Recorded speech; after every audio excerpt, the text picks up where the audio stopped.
ओम शांति। 2-3-22 की वाणी है।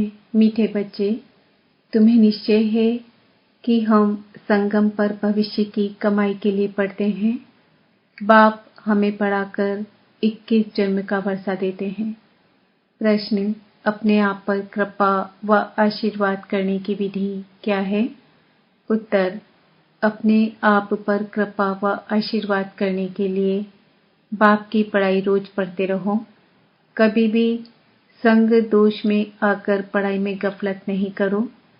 जो सदा श्रीमत पर चलते हैं वह अपने आप पर कृपा करते हैं। उन्हें बाप की भी आशीर्वाद मिलती रहती है। गीत में एक नन्हा सा बच्चा हूँ। ओम शांति। शिव भगवान वाज जब मनुष्य गीता सुनाते हैं तो हमेशा कहते हैं, साकार कृष्ण भगवान वाज। बाप आकर समझाते हैं कि तुमको अब मैं राजाई प्राप्त करा रहा हूँ। इस राजयोग और ज्ञान द्वारा कृष्ण तो था ही सतयुग का प्रिंस। मुख्य है यह भूल गीता में। तुम बच्चे जानते हो, शिव भगवान हमको पढ़ा रहे हैं इस शरीर द्वारा। शिव जयंती भी गाई जाती है, यूं भी जन्मदिन मनाया जाता है। आत्मा का तो एक ही नाम चला आता है। बाप कहते हैं, मैं गर्भ से जन्म नहीं लेता हूँ, मैं साधारण शरीर में प्रवेश करता हूँ। आत्मा जब शरीर में प्रवेश करती है तो अंदर चुरपुर करती है। मालूम पड़ता है अंदर आत्मा ने प्रवेश किया है। बच्चे के ऑर्गन्स चलने लगते हैं।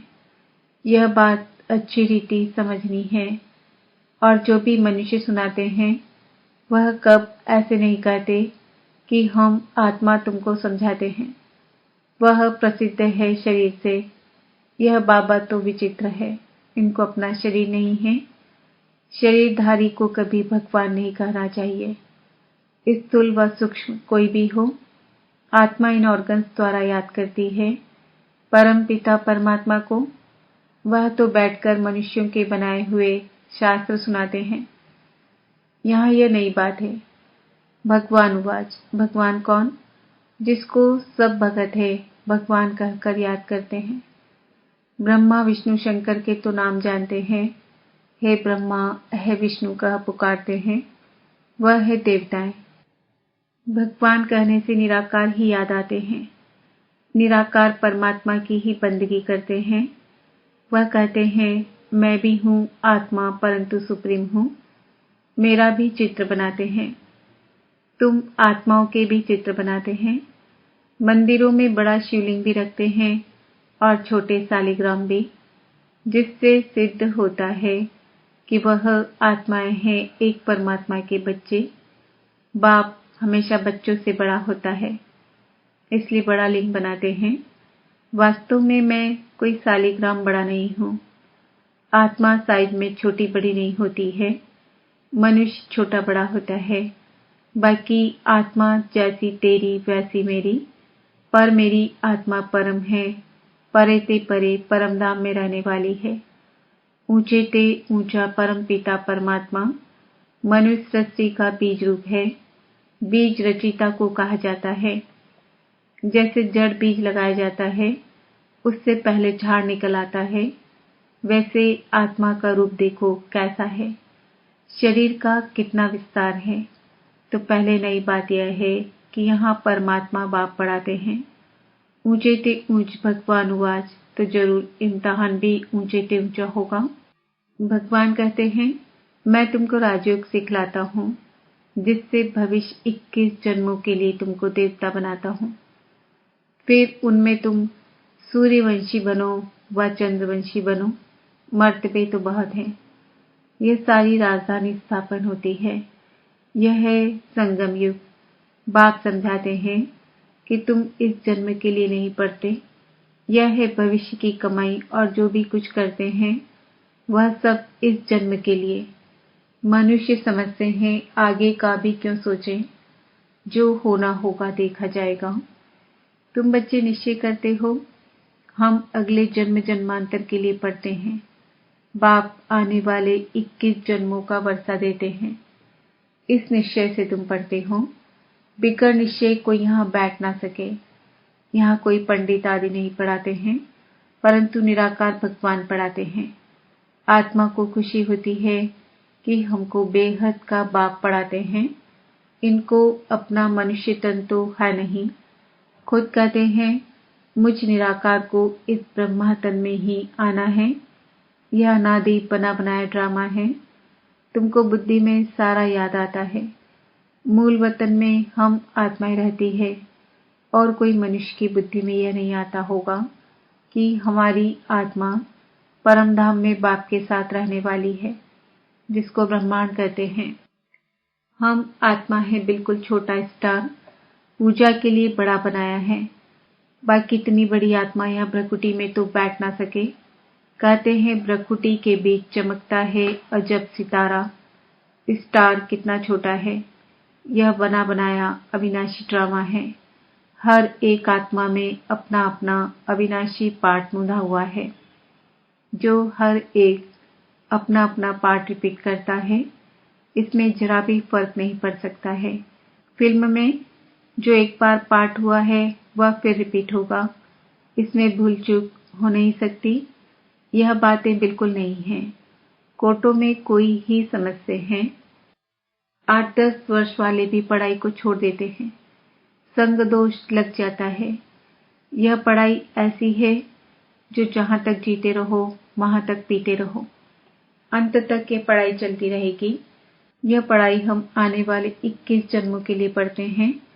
बच्चों को यह नशा चढ़ता है कि हमको भगवान पढ़ाते हैं। कोई राजा का बच्चा हो और राजा ही बैठ उनको पढ़ावे तो कहेंगे हमारा पापा महाराजा हमको पढ़ाते हैं।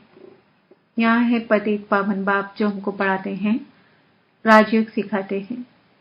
अंदर सदैव बहुत खुशी रहनी चाहिए। हम गॉडली स्टूडेंट, गॉड फादर, परम पिता परमात्मा से स्वर्ग का स्वराज ले रहे हैं। कितनी सहज बातें। परंतु इस पढ़ाई में माया के विघ्न भी बहुत पड़ते हैं। चलते चलते पढ़ाई को छोड़ भी देते हैं। यह रूहानी पढ़ाई रोज पढ़नी पड़े, इसके लिए ही यह टेप आदि का प्रबंध रखा है। मनुष्य पढ़ने के लिए अमेरिका लंदन में भी जाते हैं। यहाँ तो घर में रहने वाले पूरा नहीं पढ़ते। समझते नहीं कि परमात्मा हमको राजयोग सिखला रहे हैं। भगवान जो त्रिलोकीनाथ है, वर्ल्ड ऑलमाइटी है, लिबरेटर है, गाइड है, उनकी महिमा देखो कितनी है। परंतु बाप को तुम्हारे में भी कोई विरले जानते हैं। इस समय तुम गुप्त हो। तुम जानते हो हम मूल वतन के रहने वाले हैं, फिर सूक्ष्म वतन भी हैं। उस सूक्ष्म वतन में बच्चियां जाती है। मनुष्य साक्षात्कार करते हैं, तुम तो प्रैक्टिकल में जाते हो। सूक्ष्म वतन में तुम ब्राह्मण और देवताओं का मिलन होता है। वह है ब्राह्मण और देवताओं का संगम। यह है ब्राह्मण और क्षत्रियों का संगम। वहां भोग लेकर जाते हैं, वहां भोग लेकर जाते हो। अंत में बहुत साक्षात्कार होंगे। जैसे कन्या पियर घर से ससुराल घर में जाती है तो बहुत धूमधाम से बाजे गाजे बजाते हैं। ऐसे अंत में बहुत साक्षात्कार होंगे। शुरू शुरू में तुमने बहुत कुछ देखा है, फिर पिछाड़ी में भी बहुत कुछ देखेंगे। पढ़ते रहेंगे तभी तो देखेंगे। अगर कोई का कर्म बंधन नहीं है तो पढ़ाई पर पूरा ध्यान देना है।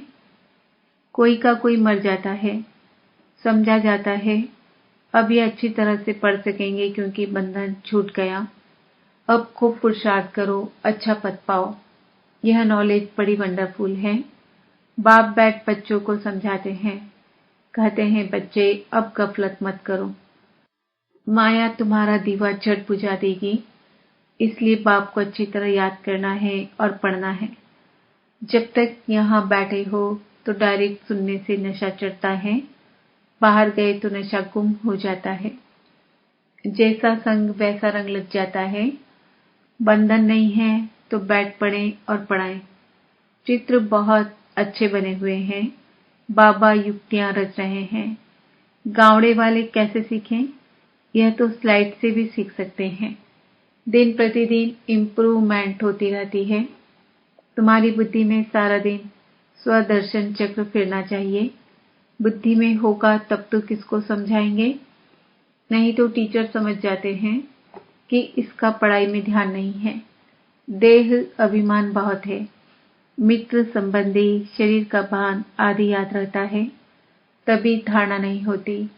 फिर हम कहेंगे तकदीर में नहीं है। कितना माथा मारते हैं तो भी श्रीमत पर नहीं चलते। बच्चे पूछते हैं बाबा क्या होता है। बाबा कहेंगे तुम ठीक पढ़ते नहीं हो, इसमें आशीर्वाद की तो बात ही नहीं।